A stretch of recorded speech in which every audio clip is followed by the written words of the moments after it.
What's up, YouTube? What's going on? Hope everybody's having a nice day today. Today, I just want to do a quick video. I haven't done this in a while, so I figured I'd make a video on it. Beef jerky. My buddy wanted to try some of my beef jerky, so I figured I'll whip up a few batches. I got one batch already done, but just get you some round steak. You can see, cut it into little pieces like that. You want to get lean meat, that round eye steak or eye round steak, whatever it is, that makes good beef jerky. Just you don't want a lot of fat in it because that fat can spoil over time, and plus nobody wants any fat in their beef jerky. But recipes, you can just do whatever you want. You can see some green in there. I shredded up a little jalapeno with the seeds and all in there. I like it spicy, so I put some cayenne pepper also. I put some Tony Chachere's or Tony Chicheros, whatever you call it. I put some Worcestershire sauce. I put some soy sauce. Put a little bit of barbecue sauce, and I put it in a big old bag and let it sit out there. This is 4 pounds that I'm making today. Is 2 big old freezer lock bags full of it.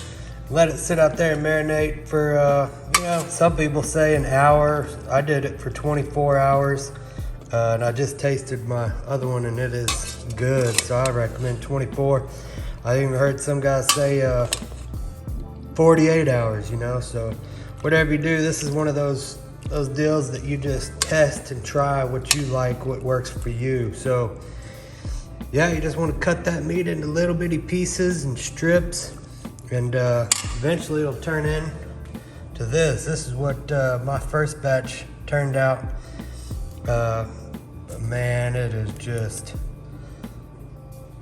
is freaking good. But the process is you do that, let that marinate, then you're gonna get your dehydrator out. They sell these at Academy or Walmart or Amazon, something like that. They're pretty cheap. This is one of the cheap ones. This is called the Open Country, but I don't know if they sell this one. Another one's called the Nesto. This is the brand. This is a 6 tray. 1, 2, 3, 4, 5, 6 tray. And you can see those things. You just you're gonna layer your meat all on here, and then let me start that and we'll show you the process. All right, so we got our tray situated here.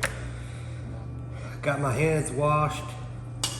Give it one more stir to get all that stuff good and mixed around in there, even though, when it's sitting in that refrigerator overnight, I'll go out there every couple of hours and just kind of move all that meat around just to slosh that marinade around and move those salts, and just to keep it all. Another thing I put in here was meat tenderizer salt, but not a whole lot. You gotta be careful, because if you do too much of that stuff, just any of those spices, you can get it salty, so you don't want to do that.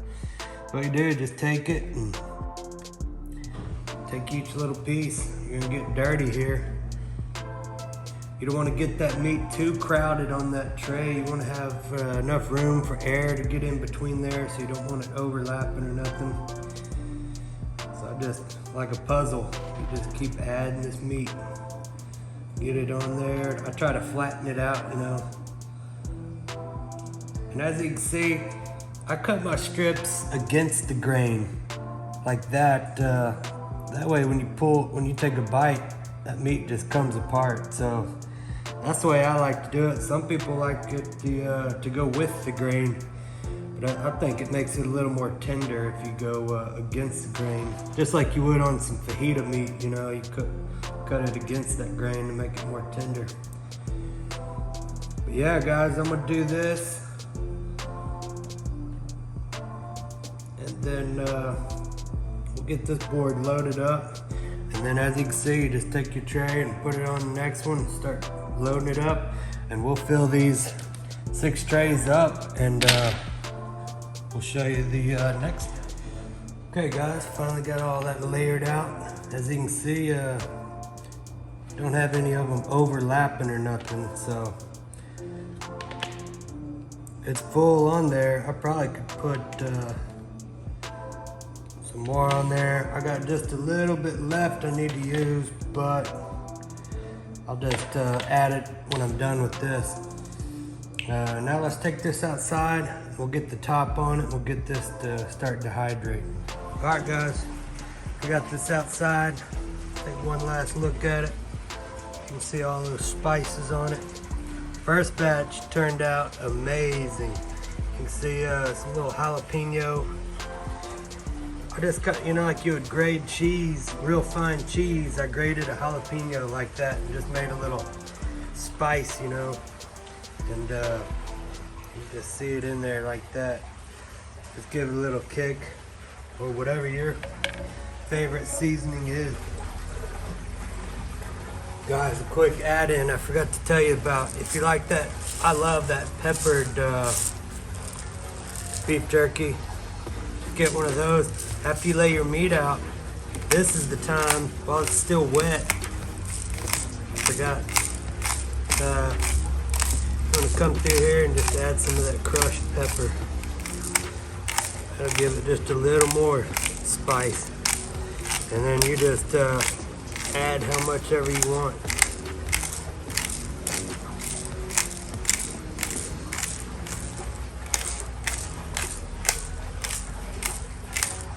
I really like that peppered beef jerky. I didn't do this on that first batch, I forgot.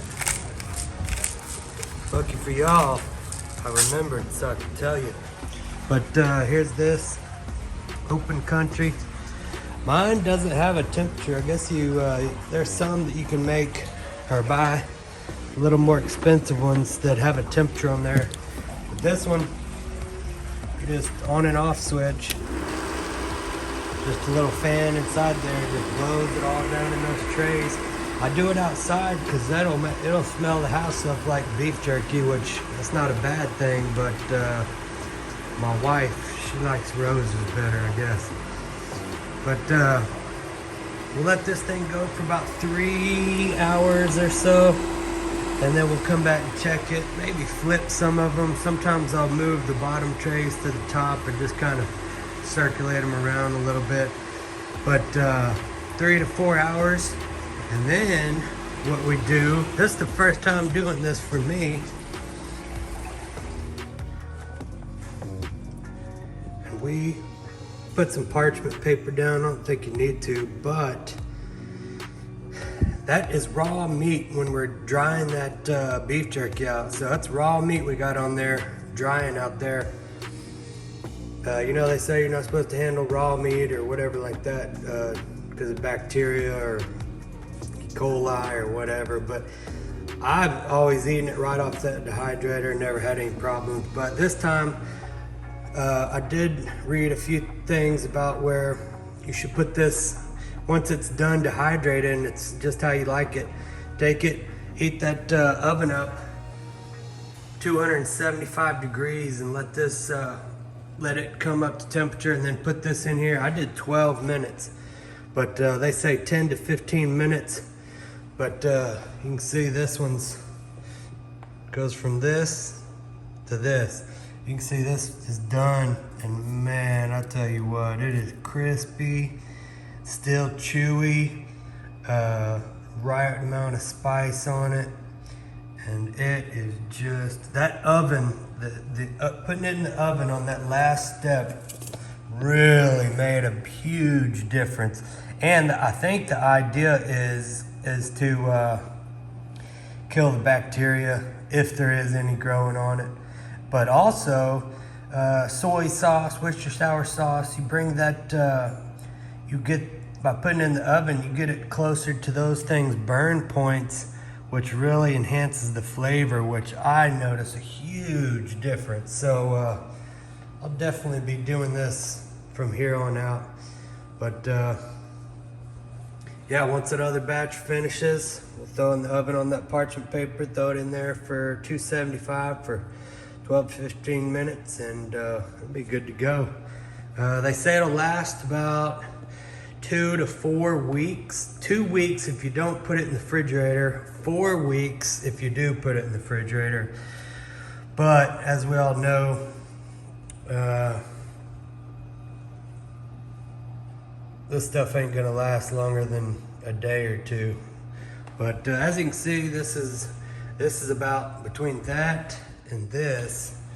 You can see my hand size. That's only 2 pounds of meat right there. I got the other 2 outside, but so 4 pounds of meat is what I did. So it doesn't make a whole lot, and especially if you got people tasting it and trying it out. So anyways, if y'all got any questions, I'm not a beef jerky expert. I was just making some for my buddy and figured I'd do a quick video on it.